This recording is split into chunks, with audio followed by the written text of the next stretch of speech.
Good morning. இப்போ இன்றைக்கி நம்ம இங்கிலீஷில் என்ன பார்த்துக்க போகிறோம் அப்படின்னா, இது வரைக்கும் நம்ம பார்த்தது என்ன அப்படின்னா, வாட் டு யூ டூ, என்ன பண்ணுறீங்க, ஹவு டு யூ டூ, எப்படி இருக்கீங்க. அடுத்தது என்ன பண்ண போகிறோம் அப்படின்னா, உங்களுக்கு கல்யாணம் ஆயிடுச்சா அப்படின்னு ஒரு கொஸ்டின் கேட்குறாங்க அப்படின்னா, அதுக்கு கொஸ்டின் எப்படி கேட்பாங்க, ஆர் யூ மேரீடு அப்படின்னு கேட்குறாங்க. உங்களுக்கு கல்யாணம் ஆயிடுச்சா. ஸோ இதுக்கு பலவிதமான ஆன்சர்ஸ் இருக்கு இல்லையா.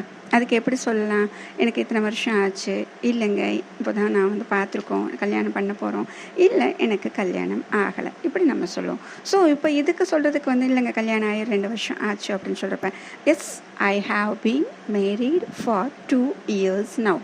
சரியா. இப்போ இதுக்கு இப்படி தான் சொல்ல போகிறோம். இன்னொன்று என்ன பண்ணுறோம், இல்லை இப்போ எங்கேஜ் ஆகிருக்கு, நெக்ஸ்ட் வருஷம் எனக்கு கல்யாணம் ஆக போகுது அப்படின்னு சொல்கிறப்ப ஐ ஆம் எங்கேஜ்டு. ஸோ நம்மளுக்கு திருமணம் நிச்சயமாக ஆயிருக்கு அப்படின்னு சொல்கிறதுக்கு. அடுத்தது நம்ம எப்போ கல்யாணம் ஆகுதுன்னு நம்ம சொல்கிறதுக்கு we are getting married, next year சொல்லலாம், நெக்ஸ்ட் மந்த்னு சொல்லலாம். எப்போ நம்ம சொல்லணுமோ அந்த இது சொல்ல போகிறோம். இல்லை இன்னும் கல்யாணம் ஆகலை அப்படின்னா நோ சொல்லிவிட்டு ஐ ஆம் சிங்கிள். ஸோ இதை நம்ம நாட் மேரீடு அதெல்லாம் நம்ம சொல்ல வேண்டியதில்லை, ஐ ஆம் சிங்கிள் அப்படின்னு சொல்லிடுறோம். ஸோ ஆர் யூ மேரீடு அப்படின்னு கேட்டால் ஸோ 3 விதமாக நம்ம ஆன்சர் பண்ணுறோம்.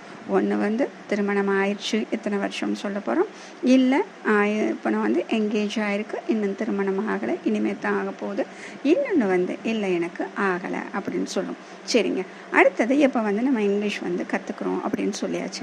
அப்போ இங்கிலீஷ் கற்றுக்கிறப்ப எதுக்கு நீங்கள் இங்கிலீஷ் படிக்கிறீங்க அப்படின்னு கேட்பாங்க இல்லையா. அதுக்கு என்ன கொஸ்டின் அப்படின்னா, why are you studying English அப்படின்னு கேட்குறாங்க. அப்போ why are you studying English அப்படிங்கிறது, இங்கிலீஷ் கற்றுக்கிறதுக்கு பலவிதமான காரணங்கள் இருக்குது. நிறைய பேர் வேலைக்காக கற்றுக்கிறது இருக்குது, இன்னொன்று நம்ம எங்கேயாச்சும் ஊருக்கு போக வேண்டியதாக இருக்குது, அங்கெல்லாம் நம்ம பேசுகிறதுக்கு இங்கிலீஷ் வேண்டியது இருக்குது. இல்லைங்க எதுவுமே காரணம் இல்லை, எனக்கு நிறைய லாங்குவேஜ் கற்றுக்க பிடிக்கும், அதனால் எனக்கு பிடிக்குது. இல்லையா நான் வெளிநாட்டில் ஏதாச்சும் ஒரு கண்ட்ரி பேர் சொல்லி அங்கே போய் நான் வேலைக்கு போகிறேன், அங்கே போய் படிக்க போகிறேன், அதனால் அப்படி நினச்சிருக்கிறதுனால நான் இங்கிலீஷ் கற்றுக்கிறேன் அப்படின்னு சொல்லலாம். சரி, இப்போ முதல்ல எதுக்காக கற்றுக்குறோம் அப்படின்னா, எனக்கு வேலைக்கு கண்டிப்பாக இங்கிலீஷ் தேவைங்க, அதுக்காக கற்றுக்குறோம். அப்போ இதுக்கு என்ன சொல்ல போகிறோம், ஃபார் ஒர்க் அப்படின்னு சொல்லிடும். அடுத்தது என்ன சொல்கிறோம், நம்ம அடிக்கடி பயணம் செய்யக்கூடியவங்களாக இருக்கும், அந்த இடங்களில் நம்மளுக்கு இங்கிலீஷ் தெரிஞ்சால் இன்னும் நல்லாயிருக்கும். நிறைய ஃபாரின் கண்ட்ரிஸ்க்கு போகிறோம், இல்லை வேலை விஷயமாக நிறைய ஆஃபீஸஸ் பார்க்குறோம், அப்போல்லாம் எனக்கு இங்கிலீஷ் இருந்தால் நல்லாயிருக்கும். அப்போ நம்ம இதுக்கு என்ன சொல்லணும் அப்படின்னா, so I can communicate when I travel அப்படின்னு சொல்ல போகிறோம். கம்யூனிகேட் பண்ணுறது ஒருத்தருக்கு ஒருத்தர் நம்ம என்னென்னு பரிமாறுறது எப்போ அப்படின்னா நம்ம ட்ராவல் பண்ணுறப்ப. அப்போ so I can communicate when I travel. இன்னொன்று என்ன சொன்னோம், எனக்கு நிறைய லாங்குவேஜஸ் கற்றுக்க பிடிக்கும். அப்போ அதுக்கு என்ன சொல்ல போகிறோம், I love learning new languages. ஏன்னா கற்றுக்கிறதுக்கு ஒரு வயசு கிடையாது இல்லையா, அது எது வேணால் கற்றுக்கலாம். சிலருக்கு நிறைய விஷயங்கள் புதுசு புதுசாக ஏதாவது தைக்கிறது பிடிக்கும், வரைகிறது பிடிக்கும், பாடுறது பிடிக்கும், எழுதுறது பிடிக்கும்.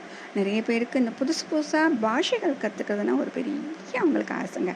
அப்போ அவங்க இதை யூஸ் பண்ணலாம், I love learning new languages. அடுத்தது ஏதோ ஒரு கண்ட்ரி சொல்லணும், ஃபார் எக்ஸாம்பிள் நான் இங்கிலாந்து போக போகிறேன் படிக்கிறதுக்காக, அப்போ இங்கிலாண்டில் போய் படிக்கலான்னு நினைக்கிறேன் அப்படின்னு சொல்லும் பொழுது என்ன ஒரு வார்த்தை யூஸ் பண்ணுவோம் அப்படின்னா, ஐ ஆம் thinking of studying in England. இங்கே என்ன வார்த்தை நம்ம உபயோகப்படுத்தக்கூடாதுங்கிற ஒரு வார்த்தை இருக்குது. ஏன் அப்படின்னா இந்த ஆஃப் டு இந்த 2 சில இடங்களில் கன்ஃபியூஷன் ஆகுங்க. அப்போ இங்கே என்ன நம்ம சொல்லிடுவோம் அப்படின்னா, ஐ am thinking to study in England அப்படின்னு சொல்லிடுவோம். இதில் ஒன்றும் தப்பு கிடையாது, சென்டென்ஸ் கரெக்டாக தானே ஃப்ரேம் ஆகிருக்குன்னு நம்ம நினைப்போம். ஆனால் இதில் சொல்ல வேண்டிய விஷயம் எப்படி சொல்லணும் அப்படின்னா, திங்கிங் ஆஃப் ஸ்டடியிங் அப்படின்னு சொல்லணும். ஸோ அப்போ நம்ம சொல்ல வேண்டியது I am thinking of studying in England அப்படின்னு சொல்ல போகிறோம். அப்போ ஒய் ஆர் யூ ஸ்டடியிங் இங்கிலீஷ்னு கேட்கும் பொழுது 4 விஷயங்கள் சொல்கிறோம். ஃபார் ஒர்க் வேலைக்காக. அடுத்தது so I can communicate when I travel, நான் பல இடங்களுக்கு பயணம் செய்கிறேன், அப்போ இது எனக்கு பரிமாறுறதுக்கு விஷயங்களை ஒருத்தருக்கு ஒருத்தர் பரிமாறுறதுக்கு நல்லாயிருக்கும் அப்படின்னு சொல்கிறதுக்கு. இன்னொன்று நிறைய பாஷைகள் கற்றுக்க பிடிக்கும், I love learning new languages. இன்னொன்று ஏதாச்சும் ஒரு நாடு சொல்கிறோம், இல்லை வெளிநாட்டில் அப்படின்னு சொல்லிட்டு அங்கே படிக்கலான்னு நினைக்கிறேன் அப்படின்னு சொல்லும் பொழுது I am thinking of studying in England. Abroad எது வேணால் நம்ம சொல்லிக்கலாம். ஆக இந்த விதமாக நம்ம பேசுகிறதுனால ஈஸியாக நம்ம வந்து ஆன்சர் பண்ண முடியுது.